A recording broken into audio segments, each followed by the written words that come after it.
This is Scott Conway, PhD, GAD, and we are with MothersRaisingSons.com talking about attention deficit. Today is about unplugging.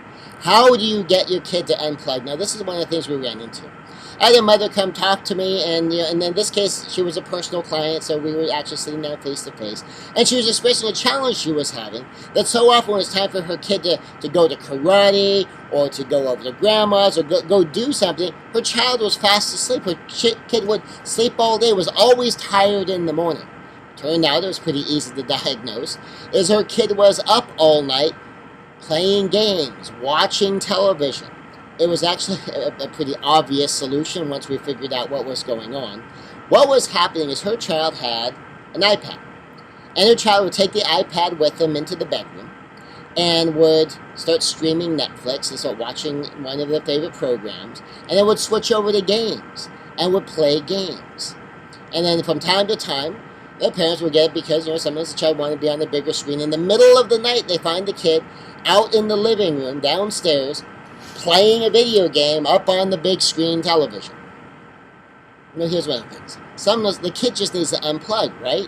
So it's pretty obvious if you want your child to sleep at night. We talked about the idea that games, entertainment, it's emotionally engaging. It's hard to stop until you're just so exhausted you fall asleep. And this child was slowly staying up later and later and later and later and later.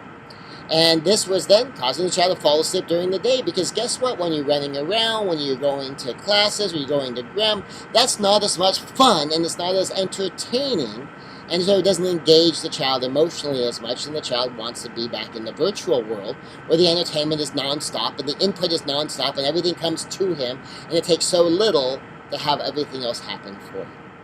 So what the child just needed to do was unplug. Now to stop the streaming, it was as simple a thing as just take the power cords. Unplug the router and take the power cord. So the power cord's in the master bedroom. Unplug the television. Take the power cord. And a lot of televisions, the power cord is a separate cord. It plugs in not just to the wall, it also plugs into the television. So you can take the whole cord. Now in this case, the child also had some games actually on his pad. And so just take the pad. I mean, literally, just take the pad, and your kid has to check out the pad from you in the morning. Now, we had one child, another son, being raised by his mother, who wasn't doing his homework. Well, fortunately, it wasn't too hard to figure out that it was the electronics again. So there was a school day electronics ban. So from Monday through Friday after school, no electronics, period. And so the simple rule was no electronics. Well, what they found out was that the kids would come home from school and the son would be on the electronics and then would turn everything off before mom came home and pretend he was doing the homework, but it didn't take mom too long to realize for the number of hours you've been home, there is an awful little homework done. And as this was becoming a more obvious pattern, then the power cords got taken there. And in this case, it was a teenager. And so no power cords. The power cords were put in the master bedroom. The power cords were actually hidden in like random places and tucked away.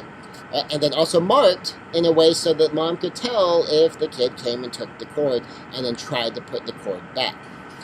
So sometimes you just have to get the kids unplugged. Sometimes you have to literally take the plug so they can't plug themselves in.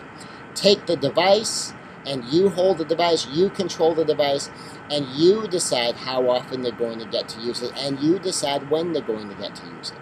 So sometimes you need to unplug the router, sometimes you need to unplug the modem. Sometimes you need to change the password on your kids.